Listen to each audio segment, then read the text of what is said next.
Hello guys, how are we all doing? Welcome back to yet another video, folks. Today we are predicting day 2 of the World Matchplay 2025. We've got a double session today, the afternoon session including the former winners Rob Cross and Peter Wright, and then the evening session including Gary Anderson, Johnny Clayton, Stephen Bunting and Luke Littler, all in action tonight. Right, let's start with last night, Guillaume Van Veen knocking out Luke Humphries. That was a bit of an upset, and another shock. Wessel Nyman knocks out Nathan Aspinall 10-6. It was an impressive performance, especially on his debut. But let's kick off with the best of. So the 2024. Before we get into the YouTube channel, please hit the subscribe button and thumbs up, and like and comment. Please smash the like button. Please smash the like button. The 2025 Betfred World Matchplay continues at the Winter Gardens on Sunday. So check out Chris Hammer's match by match predictions, best bets, and Suggest Eka. So Sky Sports starts at 1 and the evening session starts at 7. Best of 19 legs. First up, Damon Hatter versus Andrew Gilding. Damon Hatter's stalk has continued to climb this year, particularly in recent months, thanks to a couple of Pro Tour titles and a narrow final defeat to Nathan Aspinall on the European Tour. The increasingly popular Aussie still needs a really big run in a major to truly solidify his claims for a future Premier League spot, but I feel he can get his World Matchplay campaign off to a winning start against Andrew Gilding. Hatter boasted a higher seasonal average than the former UK Open champion, who recently proved once again how dangerous he can be by reaching the European Tour final, while his 180 hitting is generally more prolific. The confidence will be plenty higher for Hatter, but considering his most recent title came early in July thanks to victories over Gerwyn Price and Stephen Bunting, so expect him to get the Winter Gardens crowd warmed up nicely. They played each other 8 times and is currently 5-3 to Damon Hatter. But Andrew Gilding, as we all know, on his day can be very capable of going under the radar. But I think Damon Hatter is Mr. Consistent here. I think he's too consistent for Gilding. Gilding can be inconsistent, but I think Hatter will win it 10 legs to 7. If every player past or present were in that peak today, what would your top 5s? What would your world's top 5 be, Damon Hatter? Imagine they're all in their peak, the best players have ever played. What would the world's top 5 be right now? Right now, I think it would be Phil Taylor. What number? 1. Phil Taylor 1.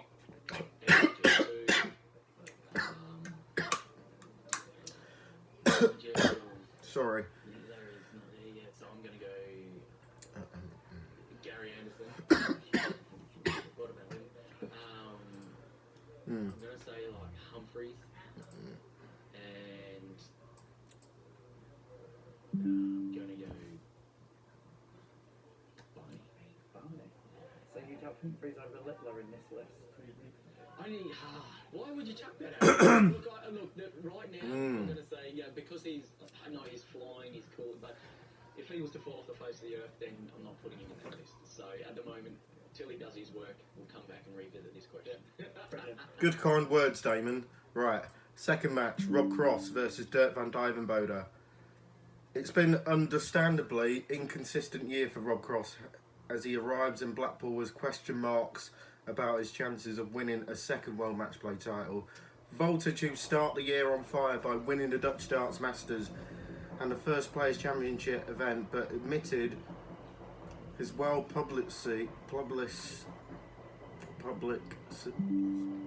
financial problems had an impact performances after a 6-0 defeat to Danny Lauby at the US Masters, plus a couple of sub-90 averages on the World Series Tour in Poland earlier this month, but he did regain some form on the Pro Tour recently.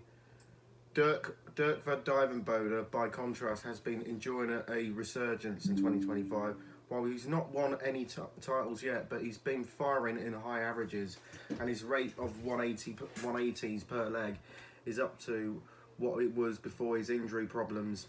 But if DVD, who boasts a higher seasonal average than Cross, can come out all guns blazing, but then his firepower could prove too much for the former world champion to handle. They played each other 6 times recently. It's currently 3-3. But I think Dirk van Dijvenbode will win and to hit the most 180s. And I'm going for Dirk to win 10-8 in a tight game. And then third up, Peter Wright versus Jermaine Wattimena. Not only is Peter Wright no longer talking about as a possible major contender, but he's also turning up to majors as the outsider against the unseeded opponents. That's no surprise, given a noticeable gap in averages between these two players this season. But they have both reached solitary Pro Tour final in 2025, and it's hardly as if Jermaine Wattimena has been playing levels that he will strike fear into Snakebite. I expected a fairly scrappy encounter, but I wouldn't be able to back either player with much confidence. But they played each other 23 times. It's currently 18-5 to Peter Wright. He's had a good record. Peter Wright's had a good record against Jermaine Wattimena, but I think Peter Wright is not in the best of form of late. Peter Wright is really out of form. When he's on, he's very capable of stringing together, just like he did in the World Championships, beating Luke Humphries in the Worlds and then lost out to Stephen Bunting in the quarterfinals. But I think the recent form, you got to back to make Jermaine Wattimena favourite, because I think Wattimena will take it by 10 legs to 7. And then fourth up, then the last matchup of the afternoon, Dave Chisnall versus Mike Didecker. The days of me and unwisely tipping Dave Chisnall to win major titles may have gone for the time being at least. But there was a spell of form earlier this year which made him think, but he was on his way back to promisences. He averaged over 100 for an entire day back in May, but en route to his first final since last September. And it's just a shame that he hasn't managed to produce that kind of consistency since then. Mike Didecker hasn't kicked on like we all expected to either in 2025, having won the World Grand Prix last year, but since finishing runner-up to Luke Littler at the Belgian Darts Open, his form has been fairly encouraging. But if Chizzy will have the crowd firmly on his side, if he can find his range with his 180 hitting, they may well be life difficult. But I feel that's a good as it get. But they played each other 6 times. Currently 4-2 to Dave Chisnall. But Dave Chisnall was coming into the event not on form, and Mike Didecker hasn't been producing his best either. But I wouldn't have a penny on that. But what I do know, Mike Didecker won the world. Yes, he's won the World Grand Prix, but he didn't really. But it didn't get invited for the Premier League. But good news is Mike Didecker's going to the World Series in Australia and New Zealand. But I think Mike Didecker should beat Dave Chisnall, and I'm going for him to beat Chizzy 10 legs to 7. And then evening sessions, 7 o'clock, Gary Anderson versus Luke Woodhouse. It's been 7 long years since Gary Anderson won his last of his 8 major PDC title, just the age of 54, 55. The evergreen, the Flying Scotsman, comes here with plenty of fans dreaming that he could lift the Phil Taylor Trophy for the second time. The 2018 World Matchplay champion is ranked 4th for the averages this season with the lofty 98.07. While he's won 2 titles this season, including one of the European Tour, also reached last weekend's Baltic Sea Open final, where he finished runner-up to Gerwyn Price last weekend. Anderson has also averaged over 100 in 30 of his 73 matches, which gives him percentage of 41%. That is third only to Luke Littler's 58% and Humphries 44% on the pair with Josh Rock. He heads to Blackpool with a lot of fresher than many rivals, having managed his schedule to afford fragile. But while he's also proven at last year's Grand Slam of Darts, he can still defy the ageing process by maintaining a high standard for longer format matches. But Ansem not only reached the semi-finals, but he came agonisingly close to defeating Littler in an absolute thriller. But that went down to the wire. Unless he has a poor night at the office, but Ansem should have far too strong firepower for Luke Woodhouse. But I expected him to run fairly comfortably and dominate the 180s market too. Woodhouse have done well to sneak into the qualification places via the Pro Tour Order of Merit, while he's enjoyed a pretty steady, not even unspectacular campaign. There is no much evidence to foresee an upset. They played each other 5 times. It's 3-2 to Gary. It's currently 3-2 to Gary Anderson. I think Gary Anderson coming here with plenty of confidence. I think Anderson will win 10 legs to 7. And then second match up, Johnny Clayton versus Martin Schindler. Johnny Clayton is another player in the 50 club who is rolling back the years this season. It won't be short of a backers for the title, but the inspired ferret who admitted during the World Championship that his days at the top could be numbered has been playing like a man desperate to get as much out of the game. While he was awarded with his runs of the World Masters and the final and last 4 of the UK Open. Clayton has picked up a title on the Pro Tour and the European Tour, while the form statist perspective has been finally recently with 600 averages for his 13 matches in July. The Welshman didn't get much luck in the draw, considering Martin Schindler comes to Blackpool off the back of a promising season so far with 2 titles to his name, including one on the European Tour, but ultimately the diminutive German always seems to struggle on the major stage, and he has suffered first round exits in each of his previous 3 visits to the Winter Gardens, but logic points towards a commanding Welshman win. A win for Clayton. They played each other 12 times and it's currently 6-all. But to be honest, I think Johnny Clayton will have enough to beat Martin Schindler, and he will beat him 10-8. Third up, Luke Littler will face Ryan Searle. I predicted Dimis of Luke Humphreys last night, but I'm not sensing the same fate for Luke Littler, the world champion who returns to Blackpool with a score settled for after crashing out in the opening round on debut 12 months ago to Michael van Gerwen.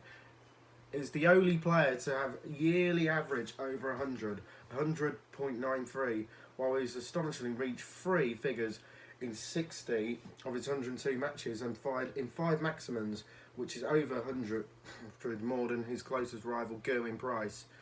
Since making history at the Ali Pally, the Nuke has predominantly focused in attention on the Premier League, which goes some ways to explaining why he's only won 2 titles, although one of them was the UK Open, but thanks to a string of staggering performances. But Littler has only compete in 2 European Tour events, winning one of them in Belgium, while he's missed 15 of his 21 Players' Championship tournaments as he opted to be highly selective in his schedule. Apart from failed World Cup bids, some fruitless World Series trips, but we haven't really seen him much since the Premier League final, and it speaks volumes, and that is only the headlines he's been making recently is for failing his driving theory test for the 4th time. The examiner said, "Luke, you require 43, you couldn't take it out, and now you'll probably want to take his frustration out to the treble 20 bed tonight." Some may say Ryan Searle is a tough draw, but they are right. But Luke Littler is an absolute nightmare draw for Sir Ryan Searle. The heavy metal played well this season with 1 title to his name, but his average is almost 96, but puts him on the cusp on the top 10. But it wouldn't surprise me to see him get blown away.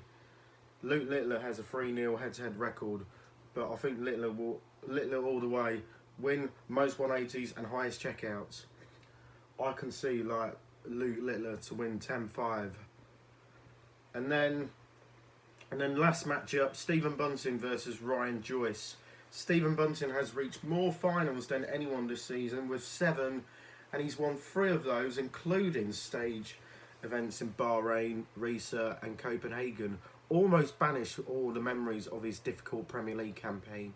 Statistically, he's right up there, well inside the top 10 for the seasonal averages, 97.77.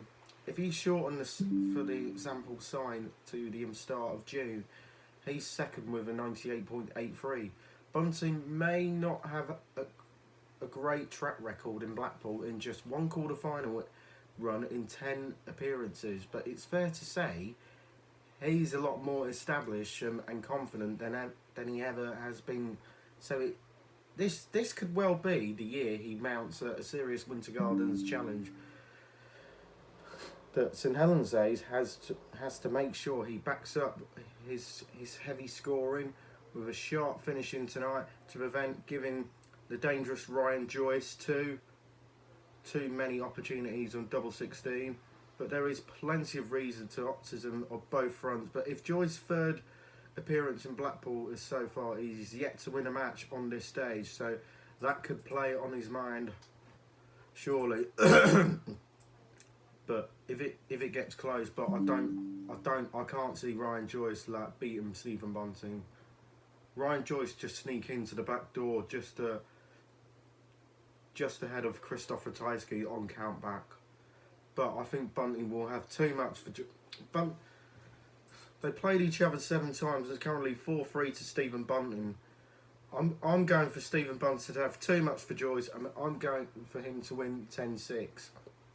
So that's my predictions then for the World Matchplay 2025 Day 2 predictions. Leave on your comments below, and we'll see you for the next one. Bye. Peace out.